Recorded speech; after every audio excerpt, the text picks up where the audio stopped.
Hello दोस्तों, आपका स्वागत है अपने YouTube channel life study bye धीरज सर में। दोस्तों, पिछले कुछ दिनों से व्यस्तता के चलते क्लास नहीं हो पा रही थी, जिसके लिए सॉरी दोस्तों। आज से हम एक बार फिर से क्लास को स्टार्ट करने जा रहे हैं और बात करेंगे कक्षा 10 के लिए संस्कृत में पीयूषम के तीसरे चैप्टर अलस कथा के बारे में।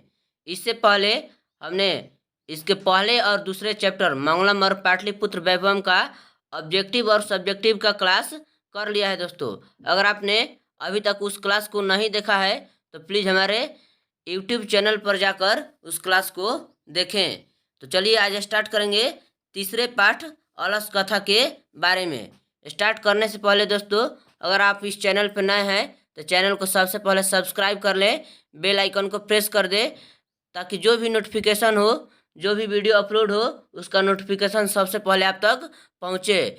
और वीडियो अच्छा लगे तो उसे ज़्यादा से ज़्यादा शेयर करें, लाइक करें और अपने दोस्तों के पास ज़्यादा से ज़्यादा शेयर करें।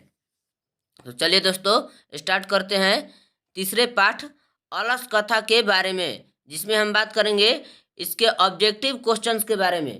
तो ऑब्जेक्टिव क्वेश्चंस के बारे में बात करने से पहले दोस्तों, अलस कथा में पहले जानना चाहेंगे कि किस प्रकार की कथा है। तो अलस कथा दोस्तों 4 आलसियों की कथा है, जिसमें ये बताया गया है कि आलस मनुष्य का सबसे बड़ा शत्रु है। आलस मनुष्य का सबसे बड़ा शत्रु है और कारुणिक व्यक्ति के बिना आलसियों का भरण पोषण संभव नहीं है। कारुणिक यानी दयावान व्यक्ति के बिना आलसियों का भरण पोषण संभव नहीं है। तो दोस्तों, यही कहानी इस चैप्टर में दिया गया है कि मिथिला में एक वीरेश्वर नाम का मंत्री था, जो अपने राज्य के आलसियों के लिए अलसशाला खोला हुआ था, जिसमें वो आलसियों को मुफ्त में भोजन, वस्त्र और रहने की सुविधा भी दे रहा था।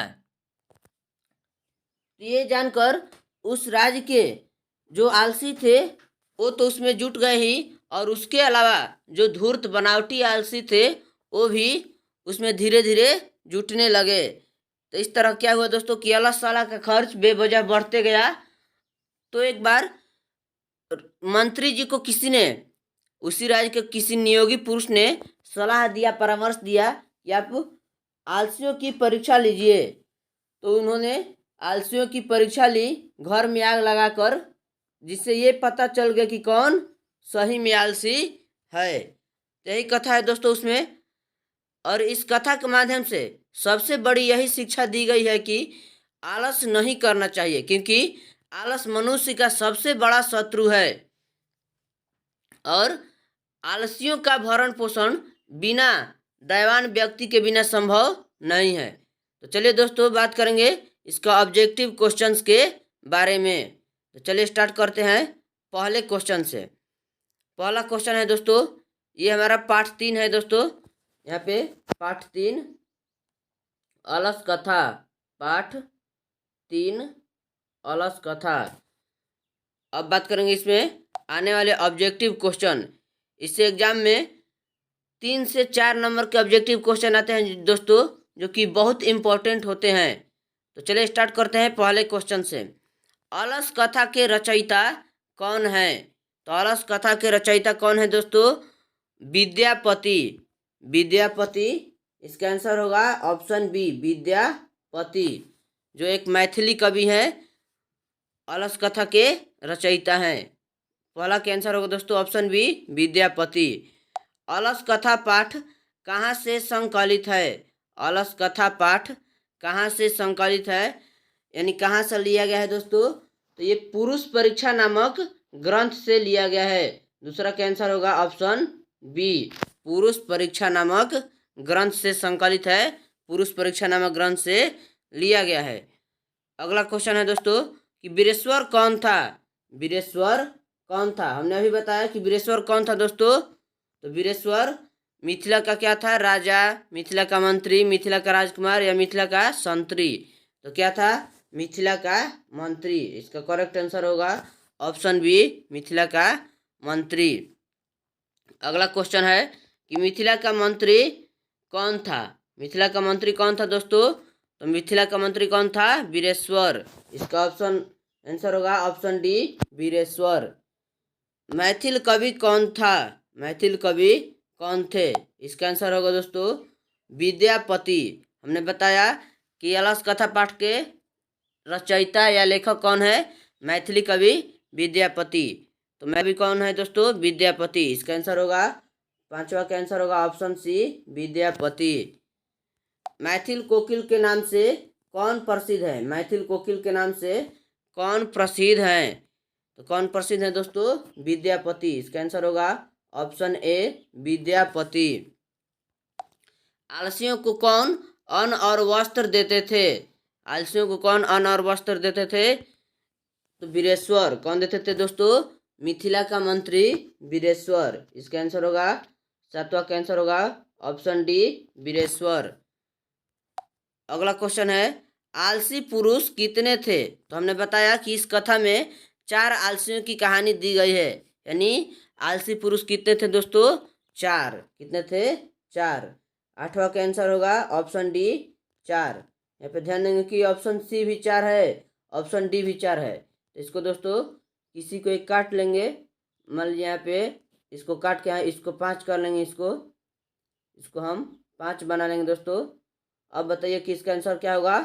Option D, 4। Option D 4। इसको आप सुधार लेंगे, थोड़ा सा गलत है, एक ही ऑप्शन 2 बार आ गया है दोस्तों। तो आलसी पुरुष कितने थे?